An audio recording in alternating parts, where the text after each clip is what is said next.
You hear the rain? I can hear the rain. What I call this? Working on it. What is it? It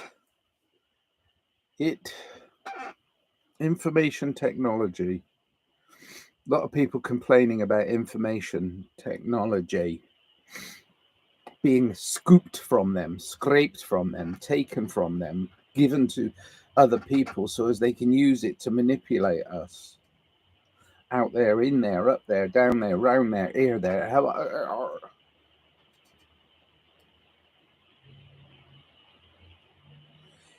Don't know. I think it's a bad thing because there are things I don't want people to know about me.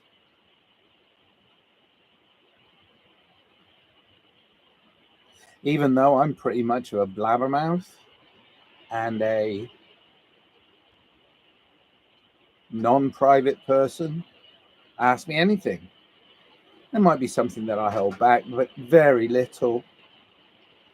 But that's me looking at the big problem of gathering all the information from all the individuals and then putting it in a big data bank and then having a computer decide through an algorithmic search what it is you've done wrong and where you're doing it wrong, or what you're buying or what you're not buying, or what your favorite flavor is, how many times you breathe. I mean, looking at your medical records, so seeing a problem that they could sell you a drug for. I mean, these are all things that are collated and collected, and then and then we become inundated with ways in which to fix the things that you don't want to talk about.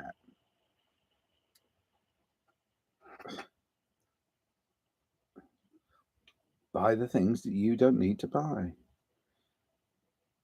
But the thing is, everything's reliant on this thing. Click, turn it all off. We can't have any information if you don't give any information by being part of society. Now, how do you step outside of society? A lot of people have said, well, yeah, but you live off the grid. I don't. I don't want to.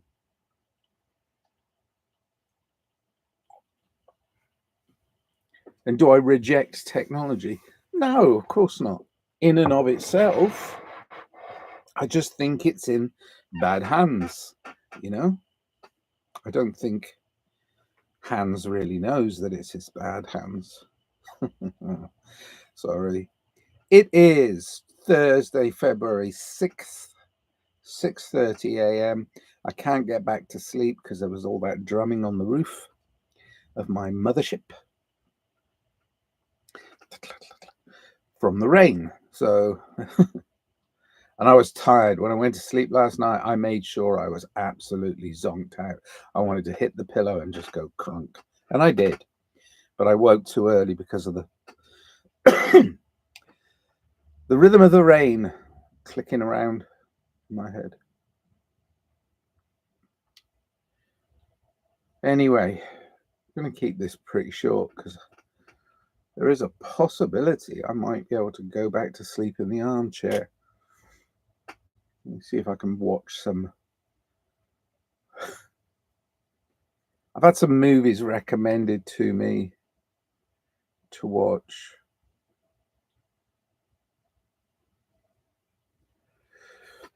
I think, yeah, I know I can leave work. Oop. Oh, yeah, there's a couple. Maybe I turn a movie on because the person who recommended these movies to me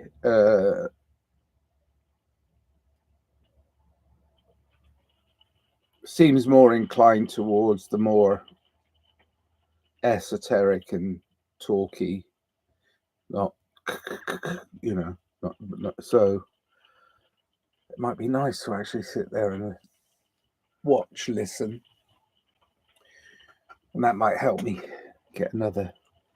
It'd be nice if I get another hour. How much sleep do I need? Oh no. I usually sleep when I'm tired, and I almost always eat when I'm hungry, which is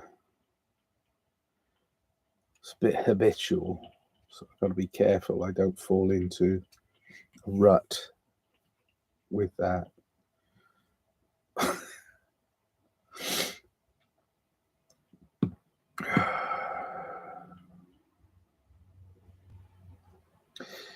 Pretty stressful day yesterday as well. So I don't mean stress. It's like, okay,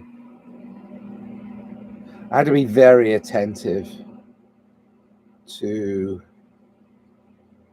some meetings that I attended, helping a friend.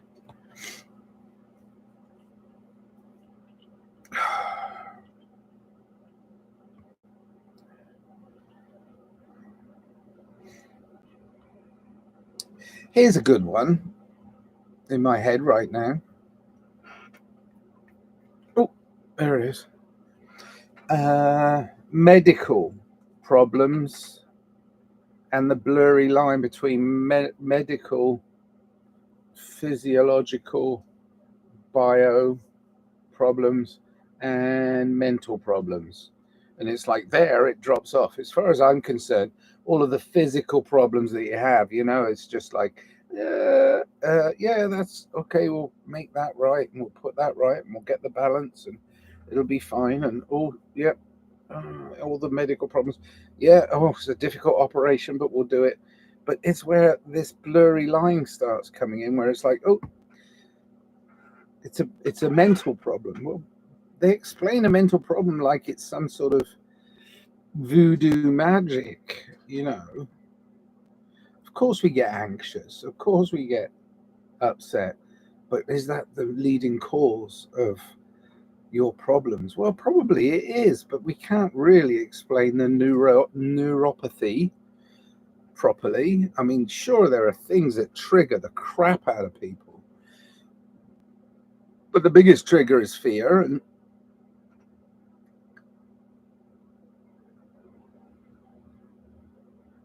I think people are as afraid of the psych ward as they are of prison, because it is very similar to prison.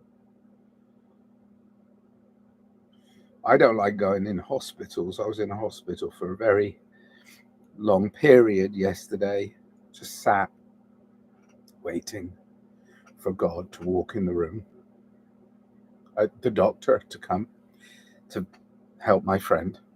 And it was really the best I could do to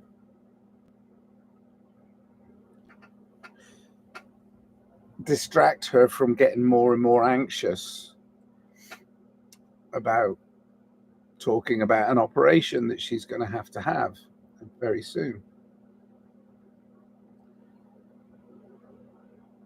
And although I want a big dollop of logic, as she does, from the answers of the doctor, the PA, the PA's assistant, somebody who looked like they just stepped out of school, all these people that came in and visited saying, we're really sorry the doctor's late. It's all of the information leading up to his saying, yeah, I think you need to do this, just based on the imagery that he's seen. Well, there's going to be more imagery because they can look inside you. There's going to be more imagery before the actual surgery, but you could tell from his experience, older guy, quite calm, that it was something he deemed necessary. And that's a difficult decision for somebody who's going into surgery. But where does necessity end? It's like, well, yeah, I mean, your great grandparents had an ingrowing toenail, so you're definitely going to get an ingrowing toenail. No, you're not. Bollocks. You're grasping at straws, mate.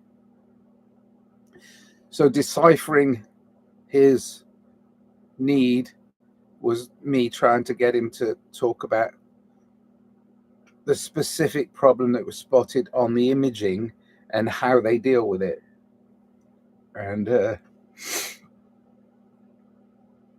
was interesting, but at the same time, it was like I could see it was actually worrying my friend, my darling friend, my beautiful friend. Where will it end?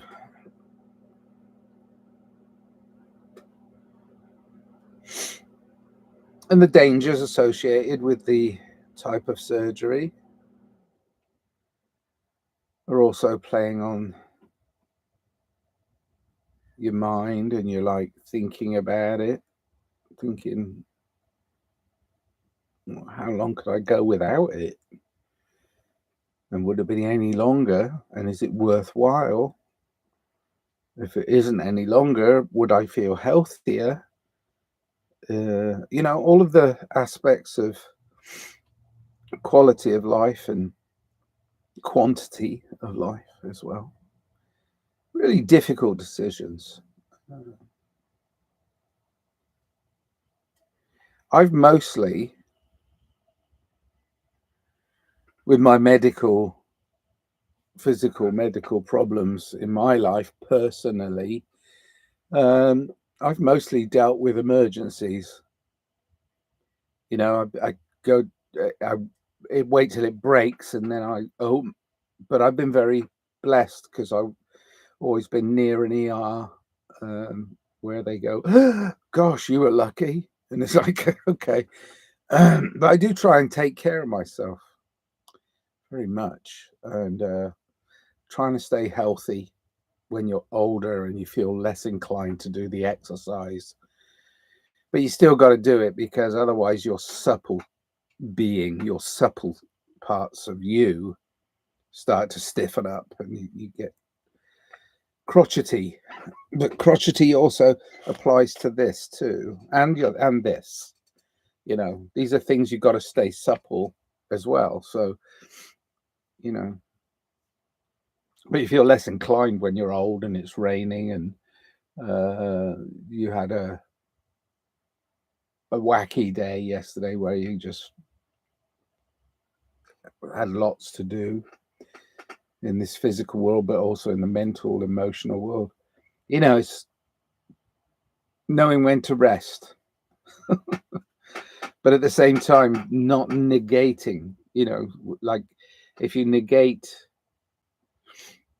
your wellness in your overall well-being, and you feel it start to slip, you might not actually recognize it slipping with your mental, physical, emotional, and spiritual self, but one of them will start to shrink away, because you've not dealt with a specific task that is going to make you feel better. So you try and balance up.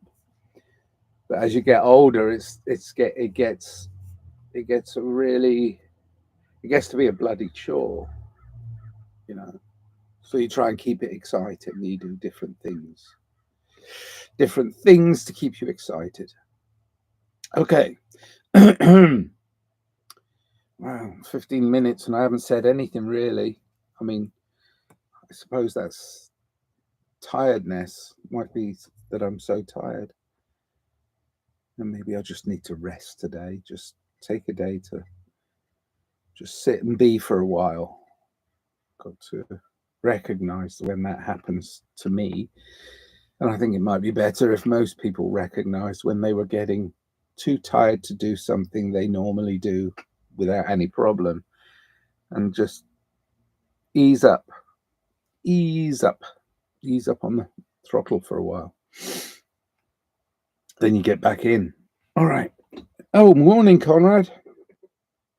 How are you? I hope you're doing well. Hope your project that you were working on is going well. And yeah, my friend Conrad is in this chat. This is nice. And yeah.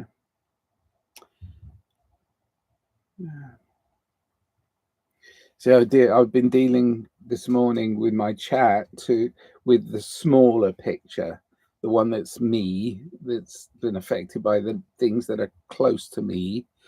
And Conrad reminds me that this is a big wide world and everything's slightly more blurry outside of my fixed focus. All of this. I'm waving my arms around again. I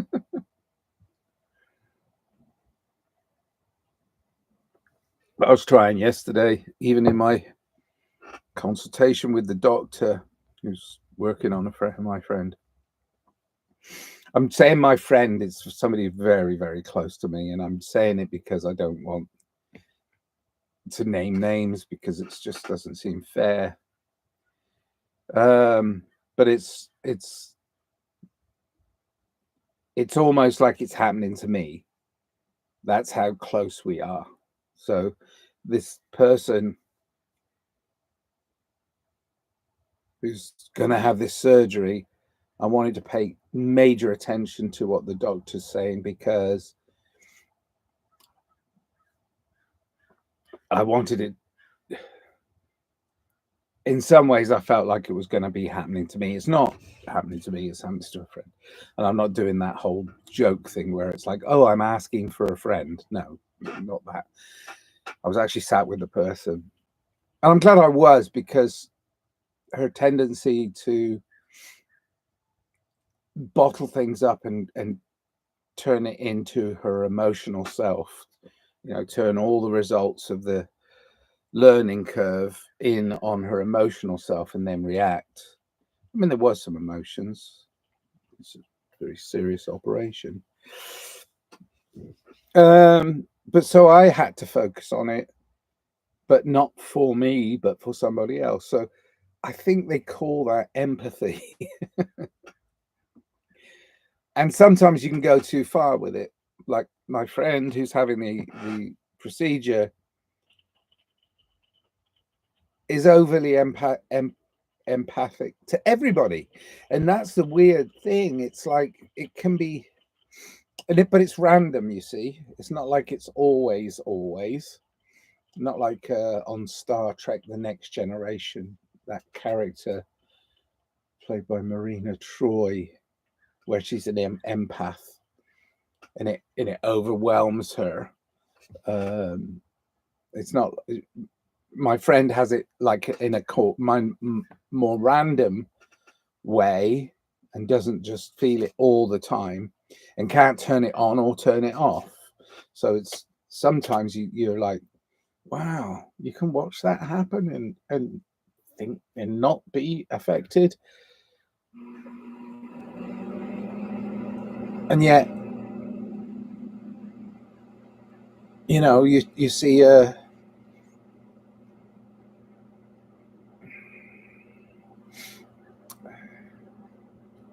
video of a dog limping and you're like, oh my God, why is that dog limping? It's like it's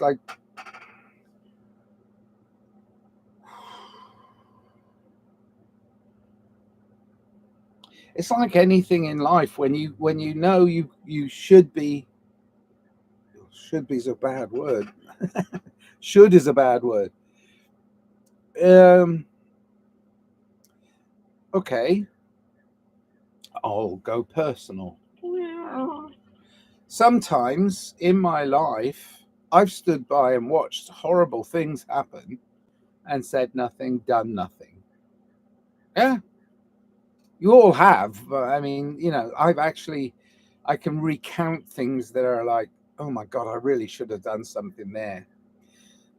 So did I learn from it and then eventually get to a point where something similar happened and I did step in, I did do something? Yes, of course. But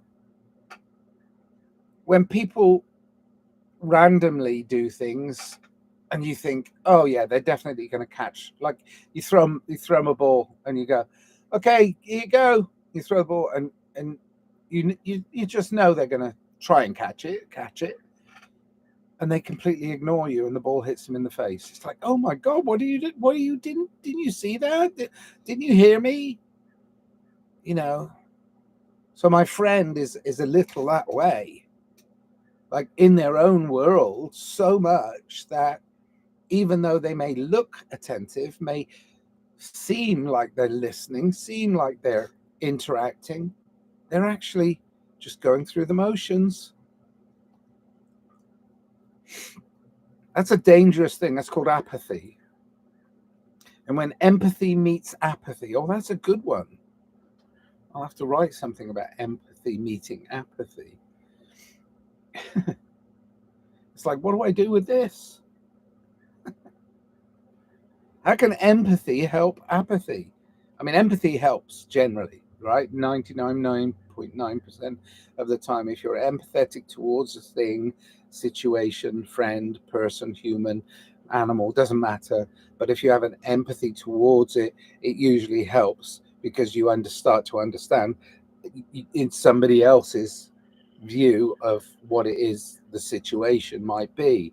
But when the empathy meets apathy, it's like,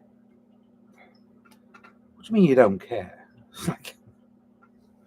And we use that far too often in our language. I just don't care. What's like, well, fuck me, you should. I have a friend I've listened to for ages in the podcast, and when she gets angry,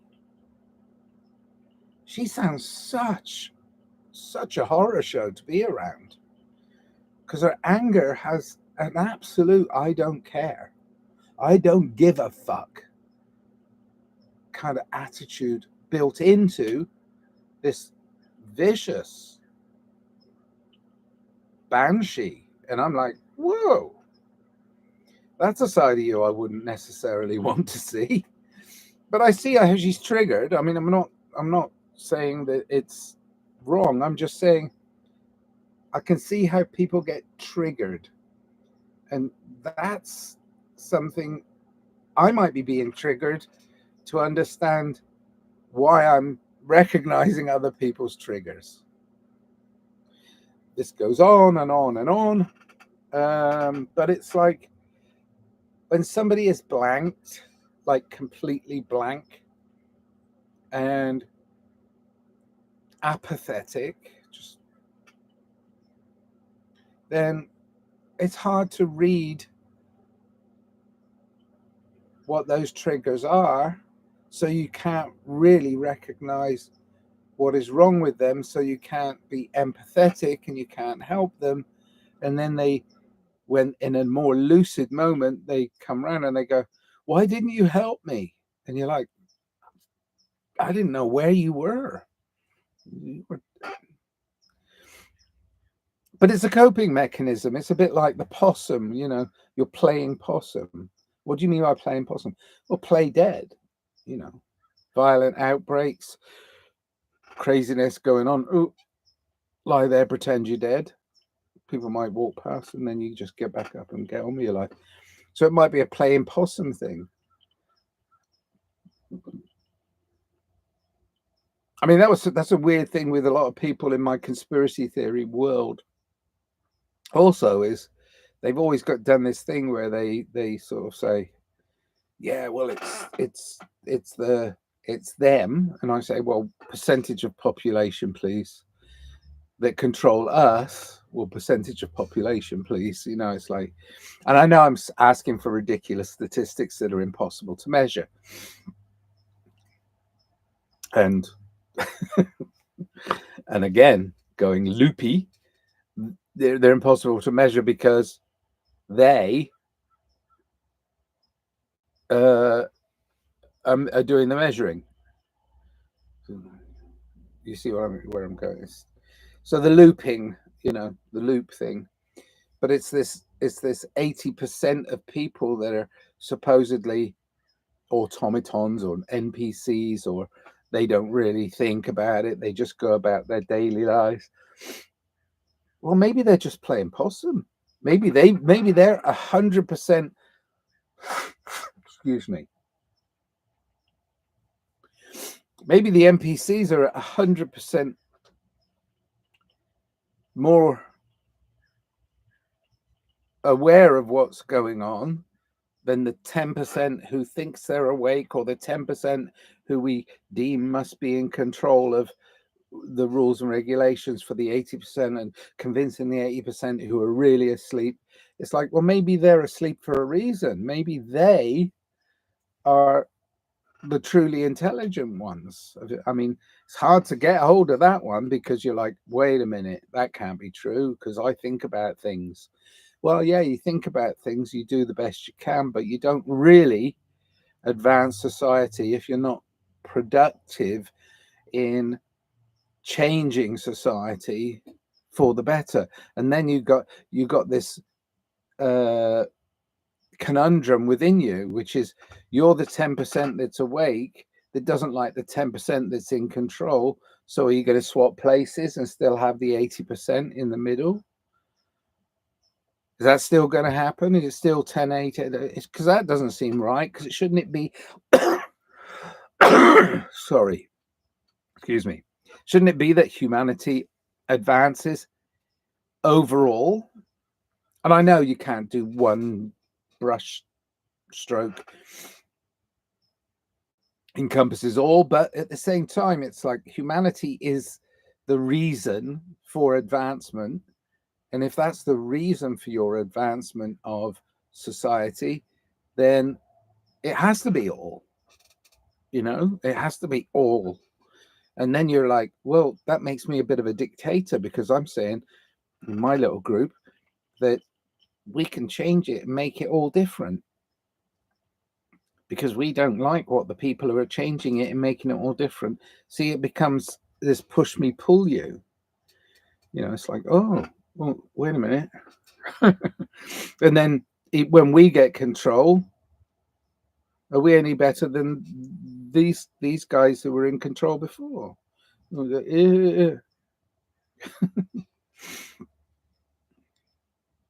So you have to relinquish control and stop judging the fuck out of people. Those 80% of people might be doing the right thing, which is, I say, ignore them. Ignore the controllers. Just play possum.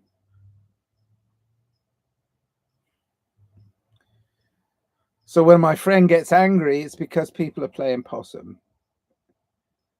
One I was talking about, who I watch on podcasts, and I understand. I mean, we should be awake to the situation, and if we want to play dead, that's great, but that's a waste of your life, because you're not actually doing. You're not being productive. You're just waiting for things to pass.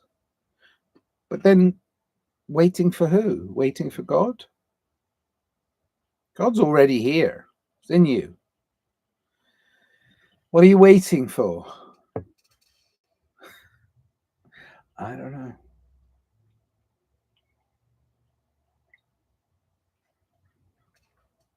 Look out, here comes the great enlightenment. Where is it? What is it?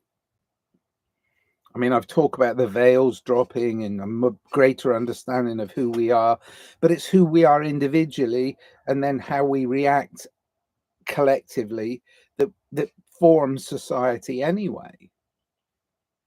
So do we take responsibility for it and stand in our power? Yes. Do we have to play dead sometimes? I suppose it's a good tactic if things are getting overwhelming. That's called going to sleep, resting. You can't be like this all the time. You can't. It's just you burn out. I mean, I suppose the entirely up to you. Entirely. See, this is the thing. The entirety of it is your choice. There are consequences, but you have the choice. Always. Always. especially where I am.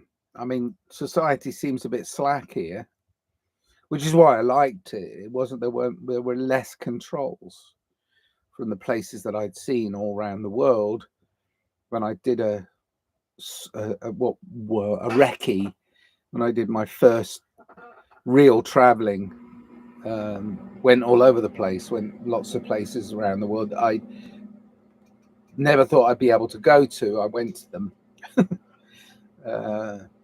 visited, did a little litmus test, only a little one, just for me. Did it all the way around.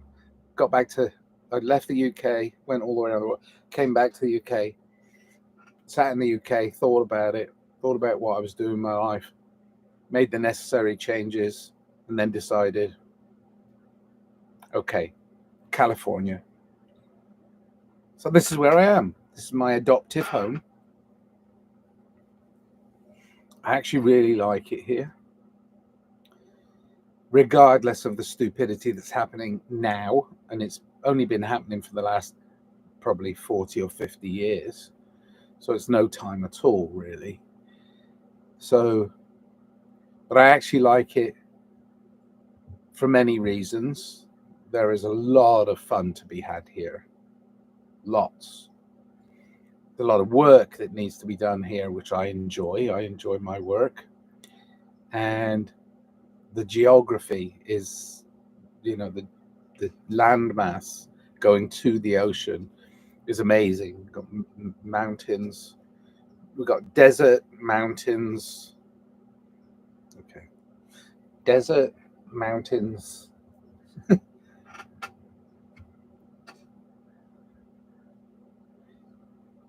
And ocean. I mean, it's and great weather usually.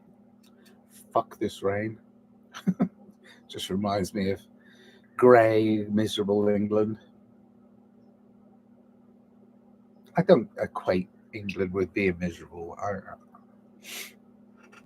Some great things about it, about my memories and my continued visits, revisiting my homes, my travels. Probably go back this summer at some point. Yeah, I just like California, so I stay. And now I have family here that have grown up here, and they like California too. But theirs is from familiarity. Mine is from adventure, and that's a little bit different.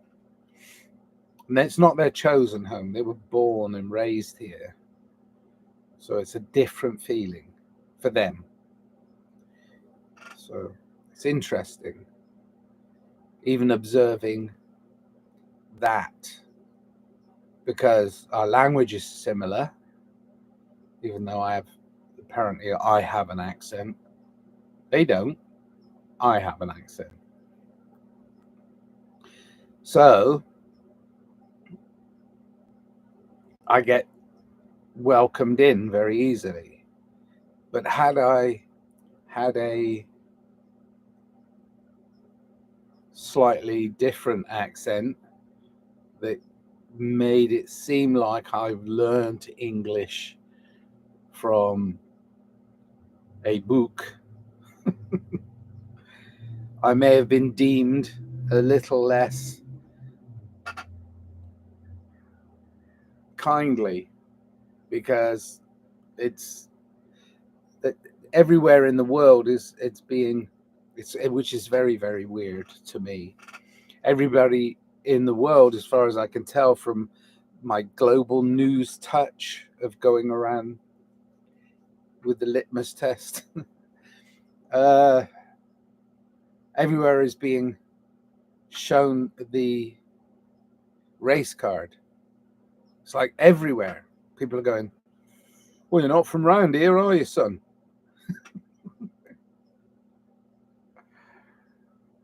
Which promotes racial division. Immigration always will.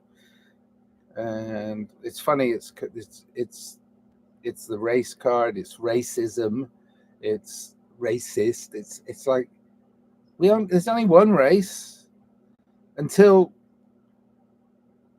praise the Lord, we get full disclosure. If there is any aliens out there, please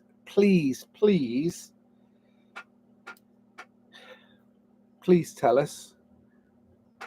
And I don't mean the loonies who okay, judgment. I don't mean the crazy people. Judgment too. I don't mean the people that feel alienated from the human race, who say they're from that star or this star or whatever. I don't mean those people. I know we're all star seeds, but okay, we're going to get into esoteric stuff. But if there are genuine alien species walking amongst us, and we're Homo sapien, human beings. I hope we're being human. Anyway, as the collective, we're probably not. But if there are, and if there is an alien species out there, please introduce yourself, because it would help us humans understand our humanity if we saw something that wasn't our humanity. Now we do it with dominance over animals and plants and the planet itself, and that's not right. That's not good. We know we're doing something wrong. We all know it. We're not really trying to fix it. We're just like, oh fuck. So maybe it will take an alien disclosure, some alien race, to go, come on, you guys, because that's all it's going to take. We think of ourselves as so high and mighty, you know, we have dominion. Well, we do. We have dominion, but we don't have an emphasis on stewardship. It's like saying, yeah, anybody can have a baby. Just do this. Oh, done. Oh, there's one. You know, but can we take care of it? Well, that's a different story, isn't it? Having a baby, it's like having a planet. It's kind. You know, you're like, okay, it's kind of, here's what you live on. Why don't you beat it up? What the fuck? So maybe it will take an alien species. Maybe it will take, you know, some different but more advanced in some ways. See, I'm not trying to advance the technology and all of us become bloody robots. That's rubbish. But it's advanced thinking. It's realizing that this human isn't going to wake up every human in the world to their responsibility. No, very few can. But if you have the influence over somebody, then try. But that's all we can do. Try. So maybe this is why so many people are looking for full disclosure, because they think that those people over here who won't really tell us if there is aliens that we're working with. So why won't they tell us?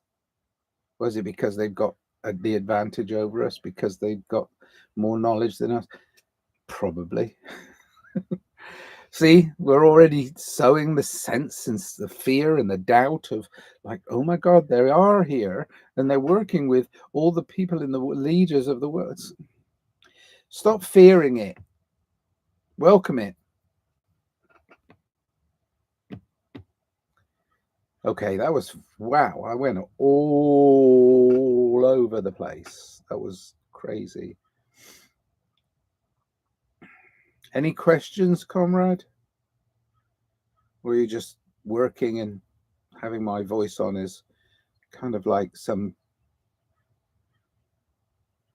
soothing background music If I can be soothing background music to anybody, that would be awesome. I want to do my bit. I want to help. Anyway, I better go because it's wow, 40 minutes. Yeah, I'm going too long. Rabbit, rabbit. All right. Talk too much. My name's Mr. Talk Too Much. I love you. Keep advancing. Be aware. Be awake. Be in love with life. Live, love, life.